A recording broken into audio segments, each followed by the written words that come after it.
രേണുസുധിയാണ് social മീഡിയയിൽ സെൻസേഷനായിട്ട് നിൽക്കുന്ന ഒരു വ്യക്തി. ഒരുപാട് നാളുകളായിട്ട് സൈബർ ആക്രമണമൊക്കെ നേരിട്ടുകൊണ്ടിരിക്കുന്ന ഒരു വ്യക്തി കൂടിയാണ്. അവരെ ഒരുപാട് യൂട്യൂബേഴ്സ് എടുത്തിട്ട് അലക്കുന്നതായിട്ടുമൊക്കെ നമുക്ക് കാണാം. അവർക്ക് എഗെയിൻസ്റ്റ് ആയിട്ട് കുറേ കാര്യങ്ങൾ കുറേ നാളുകളായിട്ട് നിരന്തരം പറഞ്ഞുകൊണ്ടിരിക്കുന്നതായിട്ട് നമ്മൾ കാണുന്നുണ്ട്. അവർ വളരെ പെർഫെക്റ്റ് ആയിട്ടുള്ള ഒരു ലേഡിയാണെന്നുള്ളൊരു അഭിപ്രായമൊന്നും എനിക്കില്ല. കാരണം അവരെ പറ്റിയുള്ള കുറേ കാര്യങ്ങൾ നമ്മൾ കേൾക്കുമ്പം അവരിൽ ഒരുപാട് മാറ്റങ്ങൾ വന്നിട്ടുണ്ട്. ഇല്ലെങ്കിൽ അവരൊരു പരിധി വിട്ട് പെരുമാറുന്നതായിട്ടും കാണാം. അവരുടെ ആറ്റിറ്റ്യൂഡിലൊക്കെ വളരെ ചേഞ്ച് വന്നിട്ടുണ്ട്. ആരെന്ത് പറഞ്ഞാലും എനിക്കൊന്നുമില്ല, ഞാൻ എൻ്റെ ഇഷ്ടത്തിന് ജീവിക്കുക എന്നുള്ള രീതിയിലേക്കൊക്കെ അവരുടെ ഒരു ചിന്താഗതി മാറിയിട്ടുണ്ട്.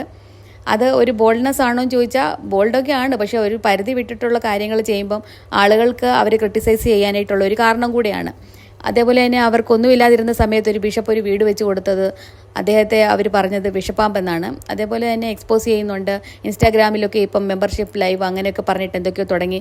അതൊക്കെ അവർക്കൊരു നെഗറ്റീവ് ഇമേജ് ഒന്നുകൂടെ ഉണ്ടാക്കി കൊടുക്കാനായിട്ടേ അതൊക്കെ ഹെൽപ്പ് ചെയ്തിട്ടുള്ളൂ. അതേപോലെ തന്നെ ഇപ്പം പുതുതായിട്ട് വന്നിരിക്കുന്ന ഒരു കാര്യം എന്താണെന്ന് ചോദിച്ചാൽ അവരുടെ എക്സ് ഹസ്ബൻഡായിട്ടുള്ള സുധിയുടെ മകൻ ആയിട്ടുള്ള ഒരു പയ്യൻ കിച്ചു വന്നിട്ട് അവൻ്റെ യൂട്യൂബ് ചാനലിൽ വന്നിരുന്നിട്ട് ഈ അമ്മയെ പറ്റിയിട്ട് ഒരുപാട് മോശം കാര്യങ്ങൾ പറയുന്നതായിട്ടൊക്കെ നമുക്ക് കണ്ടു. പക്ഷെ അവരൊരിക്കലും അവരുടെ ഈ മകനെ പറ്റിയിട്ട് ഒരു മോശം എങ്ങും പറഞ്ഞായിട്ടും കണ്ടിട്ടില്ല.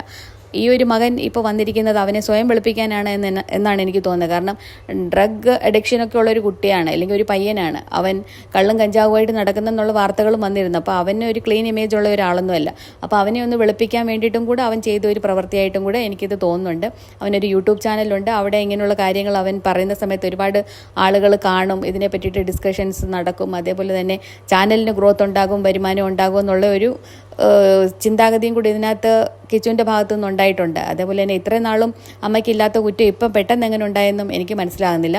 അവരുടെ കയ്യിൽ നിന്ന് കാശൊക്കെ ഉണ്ടായിരുന്ന ഒരു കുട്ടിയാണ്. അതേപോലെ തന്നെ അവരെപ്പോഴും അവരെ കൊണ്ട് പറ്റുന്ന രീതിയിൽ ഹെൽപ്പ് ചെയ്യുമായിരുന്നു ഈ കുട്ടിക്ക്. ഈ കിച്ചു എന്ന് പറയുന്ന ആ ഒരു മകന് അവരെ കൊണ്ട് പറ്റുന്ന രീതിയിൽ അവർ കാശ് അയച്ചു കൊടുക്കുകയും അതിന് എന്താണ് വേണ്ടതെന്നൊക്കെ എപ്പോഴും തിരക്കിക്കൊണ്ടിരിക്കുന്ന ഒരാളും കൂടെയൊക്കെ ആയിരുന്നു. അതേപോലെ തന്നെ അവർ കാർ വാങ്ങാനൊക്കെ പോയ സമയത്ത് ഈ കിച്ചു ഉണ്ടായിരുന്നു.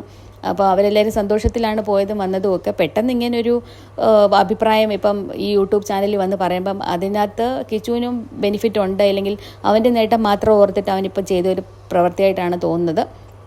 അപ്പം ഈ രണ്ട് ആൾക്കാരും തെറ്റുകാരൊക്കെ തന്നെയാണ്.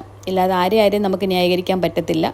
ഈ അമ്മയിൽ നിന്ന് ഇത്രയും നാളും എന്തെങ്കിലുമൊക്കെ ഹെൽപ്പ് സ്വീകരിച്ച ഒരു ആൾ പെട്ടെന്നൊരു ദിവസം അമ്മയെ വന്നിട്ട് ഇങ്ങനെ കുറ്റം പറയുന്നതും അത്ര ശരിയായിട്ട് തോന്നുന്നില്ല. അതേപോലെ തന്നെ രേണു കാണിക്കുന്ന പ്രവൃത്തികളും വളരെ കറക്റ്റാണ് എന്ന് പറയാനും പറ്റുന്നില്ല.